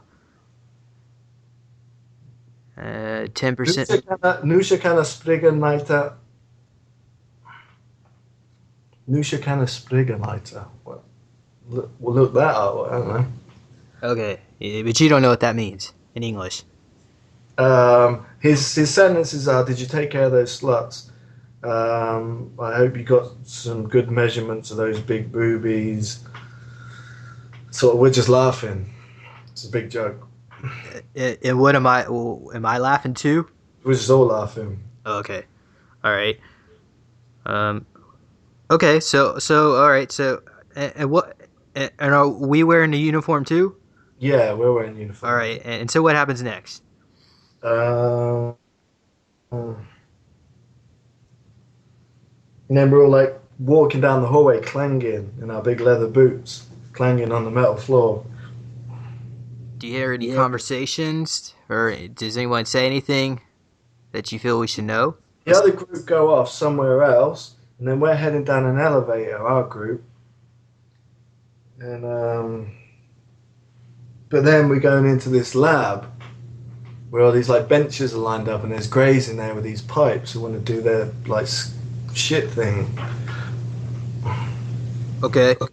All right. So, and is that what they do? Yeah. All right. Do they like strip us all naked? Not everyone's getting it done. Well, there's like a zip. They're dressed in like the female SS gear, which is like leather, sort of like say it's like black leather dominatrix gear. There's like a zip at the bottom that you just open, and then they like expose themselves down below, you know. So then they're just like getting up on the benches and like unzipping, you know, and then it's the old pipes in the butt. So this is just the women, basically? Yeah. All right. And all right. Do they do any kind of like breeding exercise? I mean, insert semen into them or anything like that, or it's just feces? No, they're just harvesting their shit, basically. All right. Are these women in any kind of pain or any display? No, they're enjoying it. Okay. All right. All right. So what happens next? It's like squirting liquids through the pipe, like having a colonic kind of thing. All right. Okay. Okay, well, so play the timeline forward. What happens next that you feel is important to know? Um, it's like they're harvesting it into a machine, but there's also like little side pipes, and the greys are going up the little greys and opening up and putting it in bowls and like eating it, and like they like acting all weird, like talking really fast and sort of walking around in circles, like getting high off it. Then we're all laughing, So we're laughing while they're doing that. yeah, and then like they offer us some, and we're like eating some, and then we're starting to get really high off it too. Because maybe we're like psychically picking off their energy, picking up their energy. I don't know, but they offer us some, and we eat some, and then we're getting high too. Okay, all right. So it's a similar feeling to the first drug in the car. It just makes you feel really good.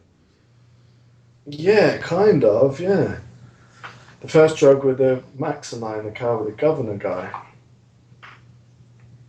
Yeah. Okay. All right. All right. So okay. So then what happens after the Greys are getting high and all that? It's almost like this is just a bit of fun before something serious is supposed to happen. Oh. Okay. All right. All right. And go continue. Go skip forward in the timeline to when the serious action. It's like it's like something to do with the Air Force, but not the US Air Force, like the Space Air Force.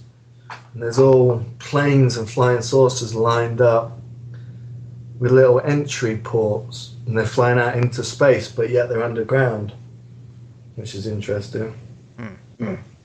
And then we're like, it's like, oh no, fuck. You know, we've been having all this fun, but, you know, and then we remember, fuck, you know, the battle, the war. Oh, so they're prepping us for battle. Yeah. All right. All right.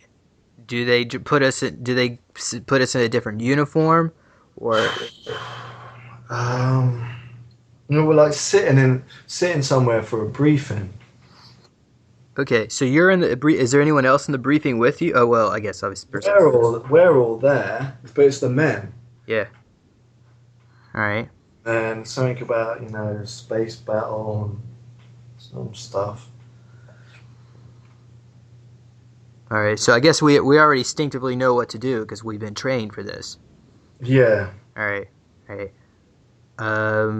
Are you able to look at your little iPad Nook thing? Okay. Can you see what aliens or what being? It may not be aliens, but what beings we're battling, or they're planning for us to battle? Something to do with Alpha Centauri, which is what? Is that Aldebaran or I don't know. Hmm. I Okay. think it could be Aldebaran. What are they going to send us there?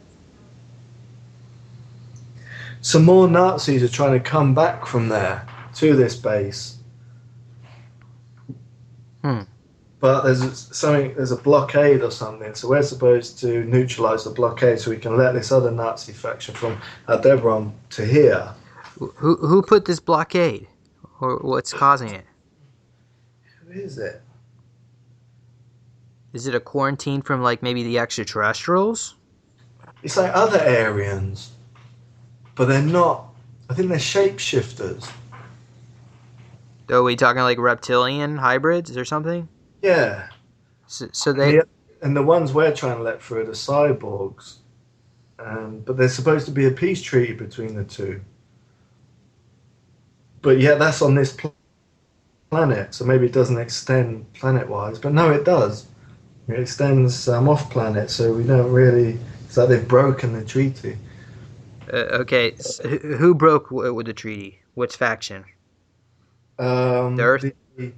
The shapeshifters, the Aryan shapeshifters, they're not. They're supposed to. We're supposed to be working together. It's not supposed to try and blockade us. Oh, okay.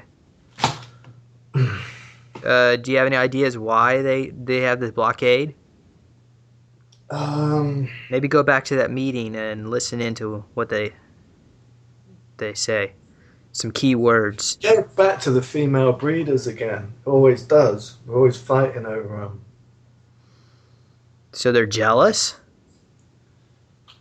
I think so, yeah. Okay. All right. Well, I guess they're very territorial, and I guess it comes with the territory, so to speak. All right. Hmm. Okay. Yeah. So were you able to successfully get these cyborg Aryans from Aldebaran? Aldebaran? I can't say it. Whatever you say that. Aldebaran, Aldebaran. I don't know. I haven't really remembered that far yet. Do you feel that we're near the end of this, or do you think there's like, were we gone for a couple weeks? We could have been.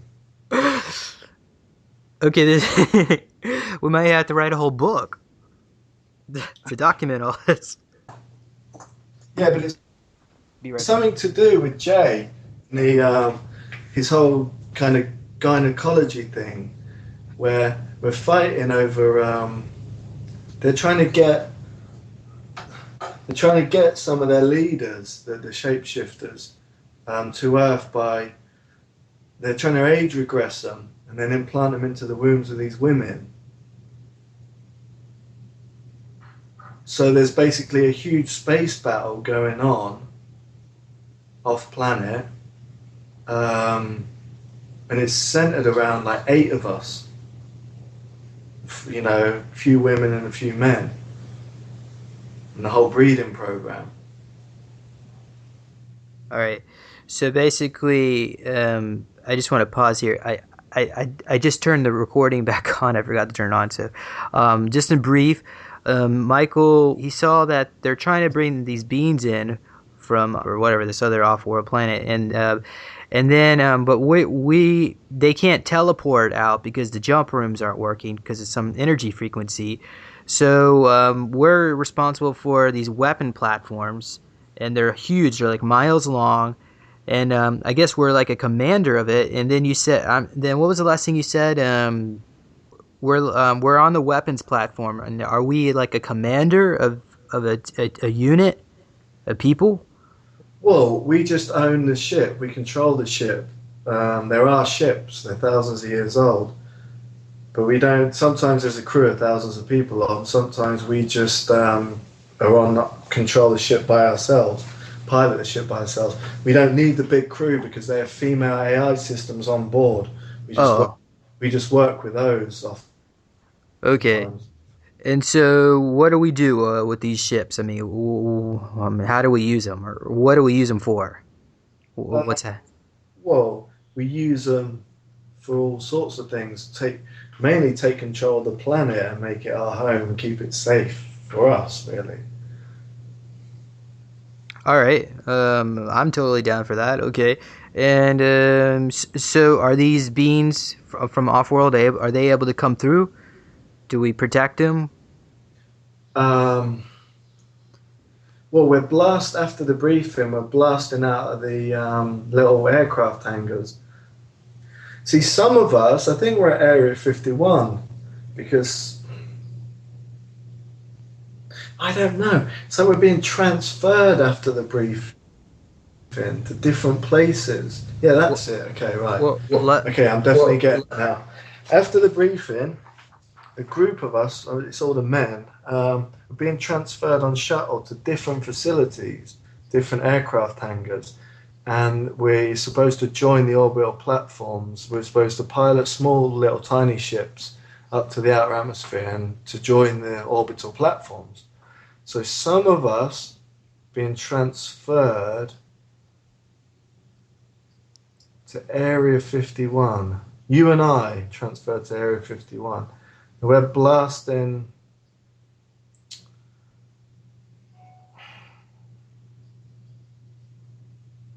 Okay, we're linked up through video cam, and we're seeing the other members. They're blasting through the aircraft hangars. When they open, they're going straight out into space through jump gates. But you and I are taking small ships over the test site and up. We're flying up into the outer atmosphere as opposed to just traveling through the gates. okay. Okay. All right, so we go up in the atmosphere, and so is that how we transfer to the weapon platform? Yeah, and then we dock onto them. What do they look like inside these ancient ships, these platforms? Um, they look modern, but there's like decks and there's what do you call them? The observation platforms, different rooms, different levels. The Well, the cockpit is towards the front at the top, at the upper highest level, and they're triangles, black triangles. But they're huge, miles long, like 3 miles long. are they cloaked? Oftentimes, not all, Okay. Oh, all the okay. time. Okay. Is there like dust all over the place, or they look pretty well kept, or? We're regularly using them, and Huh. we're regularly using them, and they have cleaners that go in and clean them. Oh, okay. All right. Just wondering. Okay. So, do you meet with anybody, or well, let me back up. So, is it just you and I right now? Well, I'm on my own ship. You're on your own ship, And what's the name of your ship? the Calopia. What's the name of my ship? If you could see, maybe on your. Begins I. with V. V. It's like the Valiant or something like that. All right. All right. So, what do we do once we're on the ship, or Uh, what do you do? well, I check out the main room. There's like a how do you say it? Like a sort of kind of cold fusion particle generator thing, engine thingy in the center of it, and it harnesses the energy of dead stars or something. But it's a big group of artifacts that are attached together that go into the floor, and that creates like this big ball of light that is the engine, basically. So All you right. have a staff with a spear on top, and then there's like a cup. Take a pitch. Take a picture of the little devices, shapes. Okay, okay, you have a staff with a spear head on top, then like a cup on the bottom, and something else, and that goes into the floor, goes into a hole in the floor.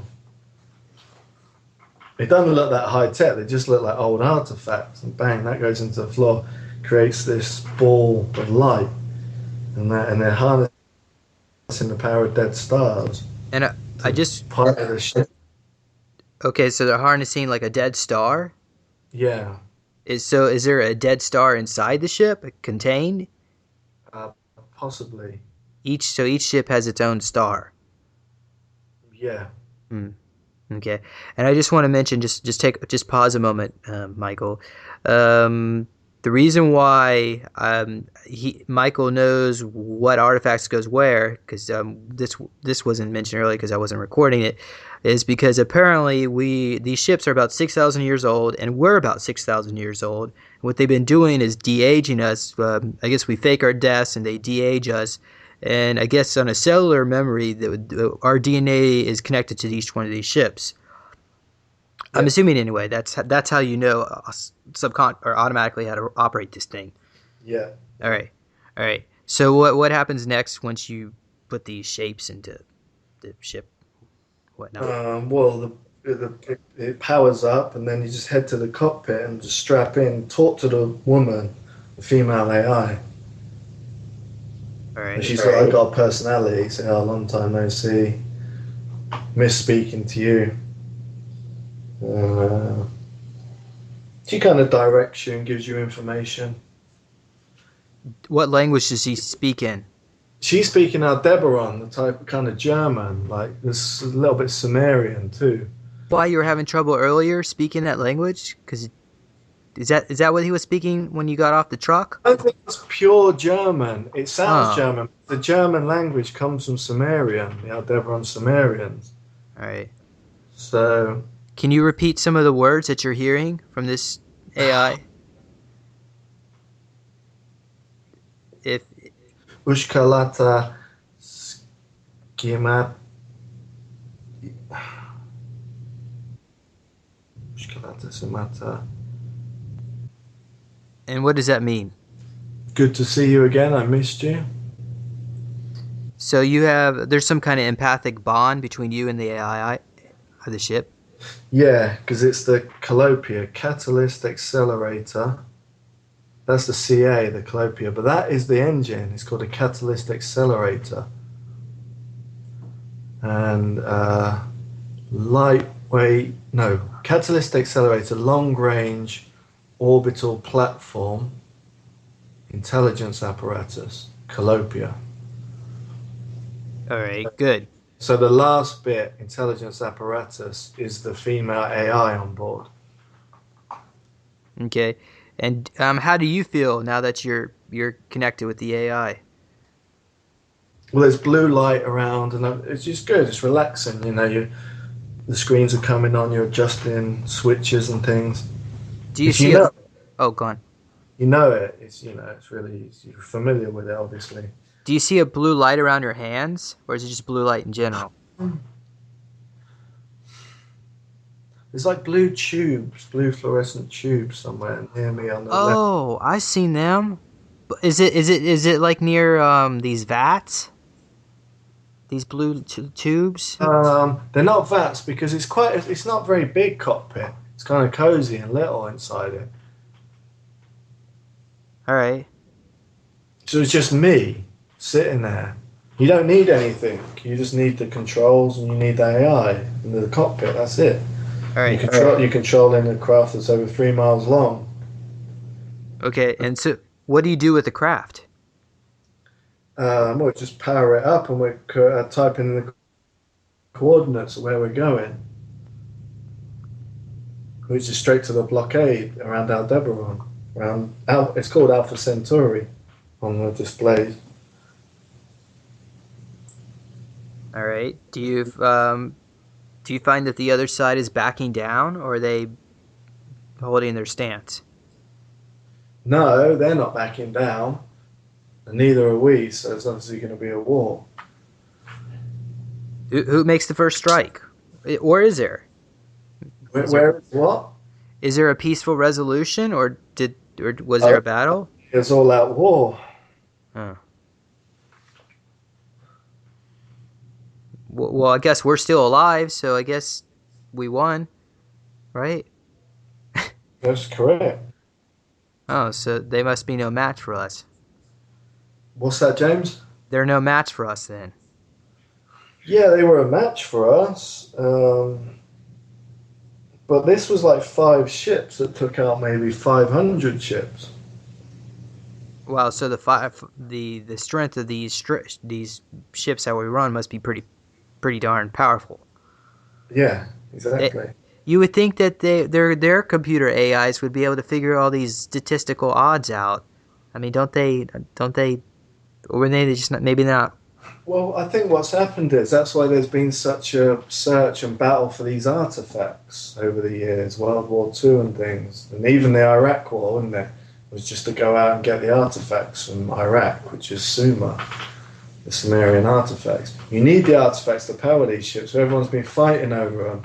And whoever gets them and links them all together, you can power these ships with the catalyst accelerators. And then you have 5 ships can take out a whole fleet. Do these artifacts? Do they happen to look like gemstones? The artifacts on my ship is a staff with a spearhead on top and a cup in the bottom, attached to the bottom. Okay. It goes into the floor, into the hole in the floor. All right. And that's the catalyst accelerator. All right. So basically 5 ships was what was sent out to the battlefield against 500 of them. Yeah, that's correct. Did any of their ships survive?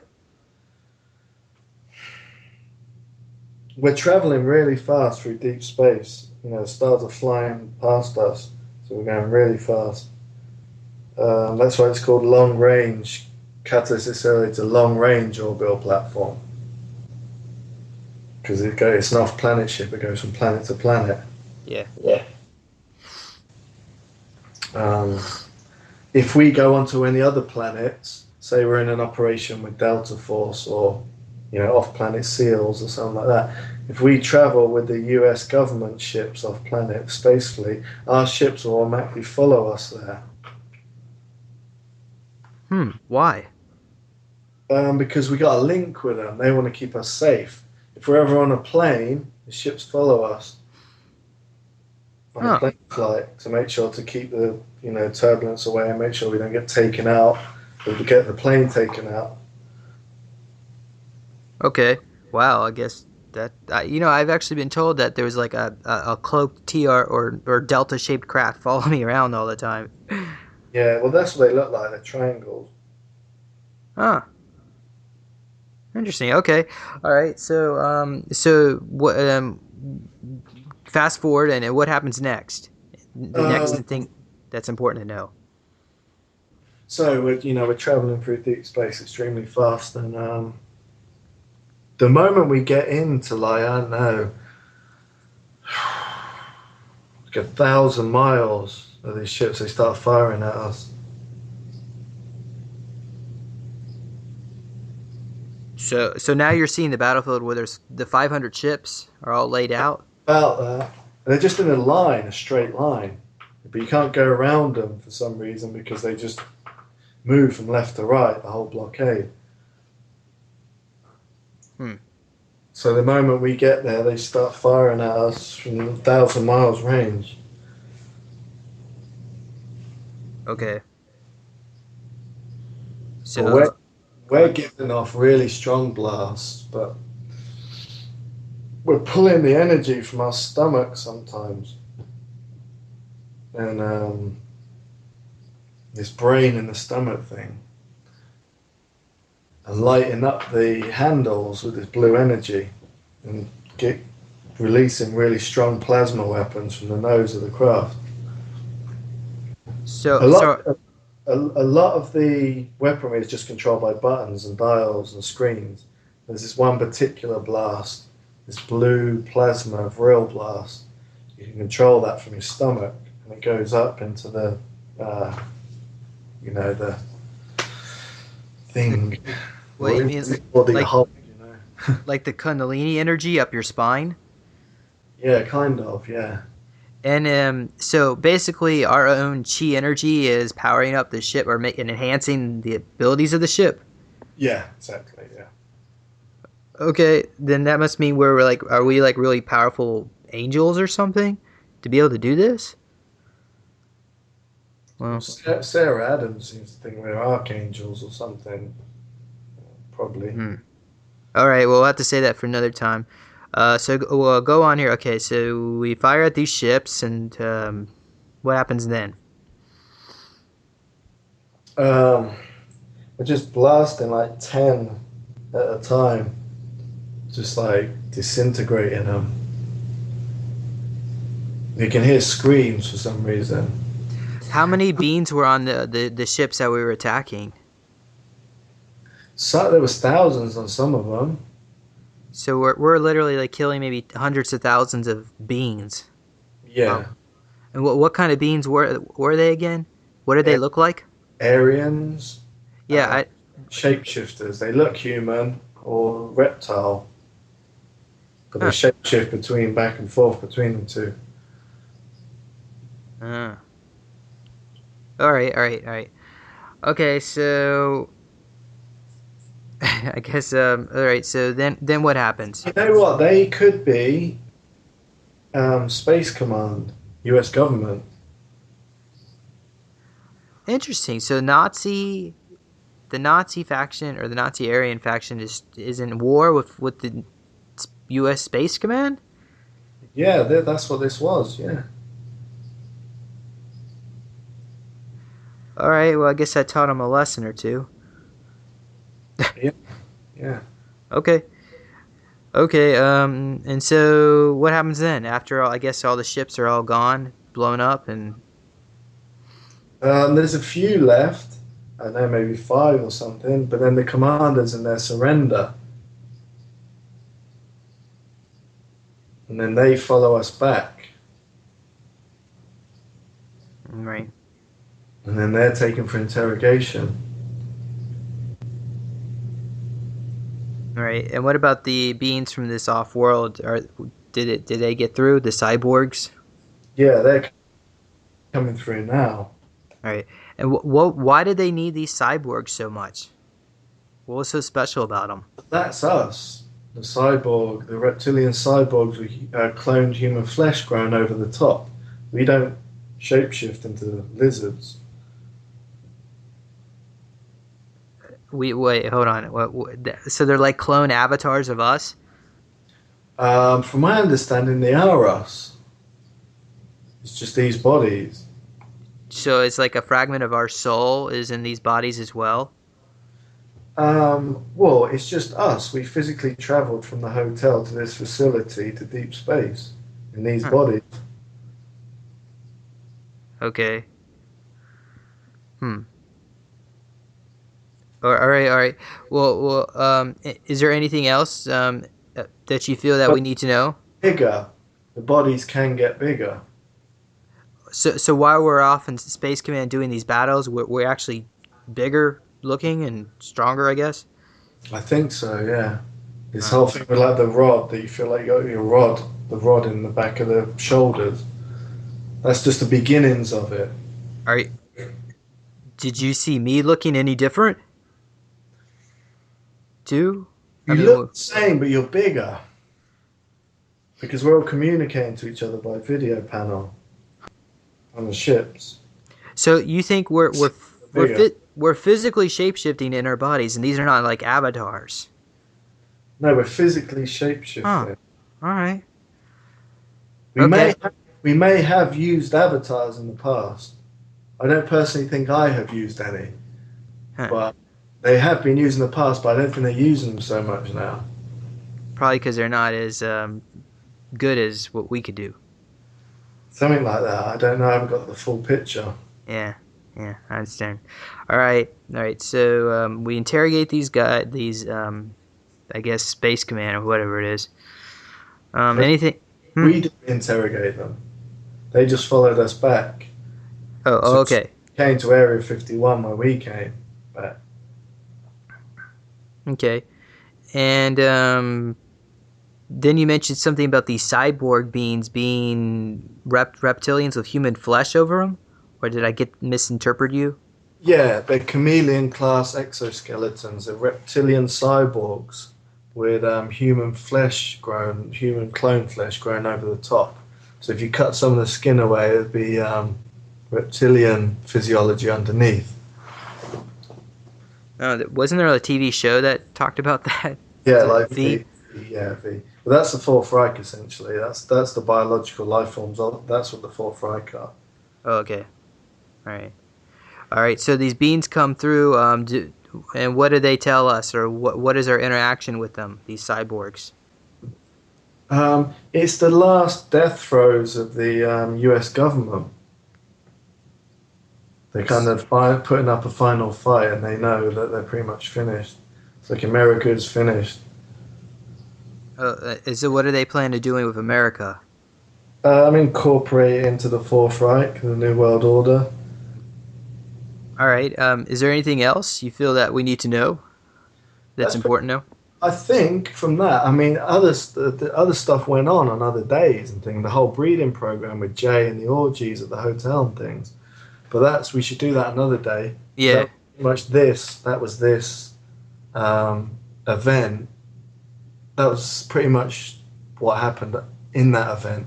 And so then they. Oh, Well, go on. other people are involved. You know, Alara was sending her messages when we were on the ships and stuff. Everyone's involved. That's why we all were taken in the trucks. And I guess after we get back, we put our civilian clothing back on and Yeah. return back. Come back in the trucks and come back, and then bang, back in But the hotel room. but it seems like the amount of work we just did would have taken a couple days. Am I mistaken? Yeah, I mean, it probably took around 5 days, but the seat is really comfortable that you're sitting on, and it kind of puts you in. You can spend like 2 days on that seat in the cockpit for some reason. The technology that's using, you don't get sore. It's like super comfortable. I think the seat is hooking up into your flesh and you're getting a lot of endorphins. We ought to figure out a way to mass produce those. We can make some money. That's bed. We can sell them for beds. Okay. All right. So, well, as far as them putting us back, do they like? I mean, how much missing time did we? I mean, I don't recall any missing time. Did they like time travel us? I don't know. I don't know what they're doing. I don't know. We were gone for a good 5 days. All right. I don't know. Time's a funny thing, isn't it? It's kind of relative. What do you? You travel to Australia and time's different.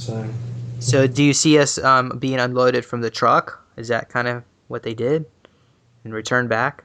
Yeah, just return back into the car park. Take them back. Huh. All right.